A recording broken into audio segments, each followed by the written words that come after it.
for now, we can talk about this city. Time to rhyme.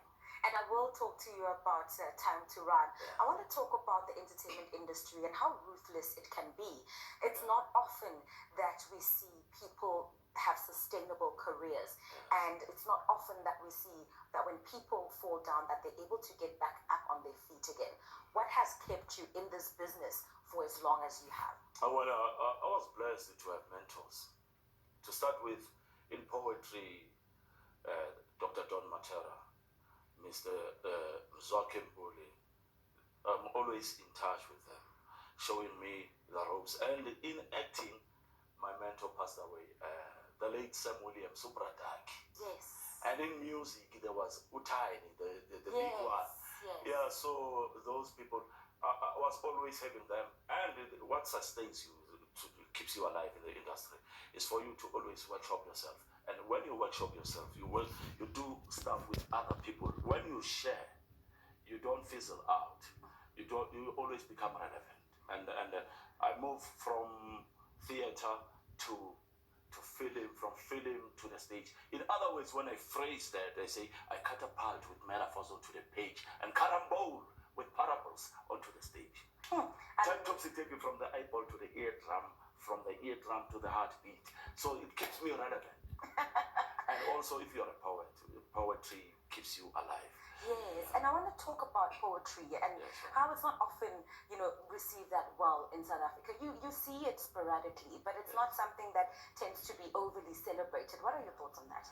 Yeah, sure. I've traveled a lot extensively, Asia, UK, US, and when I meet up with people from those areas, I find that there are structures for them. Poetry is treated as a profession in those countries, and most especially here at home.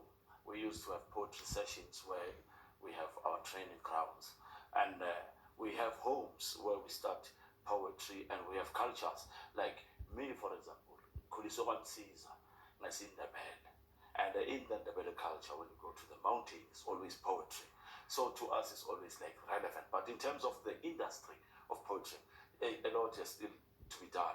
That is why we are standing up and say we cannot leave all the job to our greats, about Dr. Don Matera, Masoja Msiza, and others. We have to stand up and say, look, we are poets. Let us take that stand and say, okay, fine.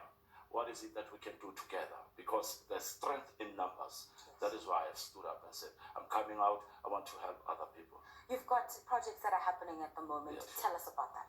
Well, some of them I'll keep them in secret. Yes. But what I'm doing right now, what is to follow after this album, videos, and after the videos is stage play. Let's talk about this album. Who have you worked with? And, what describe the sound? I'd love to start with Ulwazi. Yes. Ulwazi Zulu. He's very, very, enchanting, that guy. Yeah, and I've worked with Figila Noma. She's very known, gospel singer. I've worked with one of the guys from The Legacy, Yes. which I'm going to tell you. And I've worked with a guy called Ntombe Mnyama. Ntombe Mnyama is a protege of Umfazo Mnyama. For me to have different forms of music so that it appeals to all the people of all ages and all races. And even the languages I'm using in this album, I'm mixing languages. Yes. You also have a book in the works. Yes. Tell us about that. Or is it one of the projects you want to keep as a secret? But the for book now? I can talk about. Yes, please go Because ahead. it's ready for release. Go ahead. For publishing, and everything that I'm doing is self-publishing. I've learned that if you try to knock on doors and people are not opening those doors, you have to create your own door, break the wall. And what I'm doing is from Ignite the Mind Academy, I've written stuff that will help people. To start with, this one, the book that is coming is La Shona. I'm thinking that people have lost a lot of talent, have lost a lot of material in terms of people who die in the mines, people who die in the industries, people who die all over. I say La Shona, darkness descending in broad daylight. I start by paying homage to them first through poetry, prose, and storytelling. And people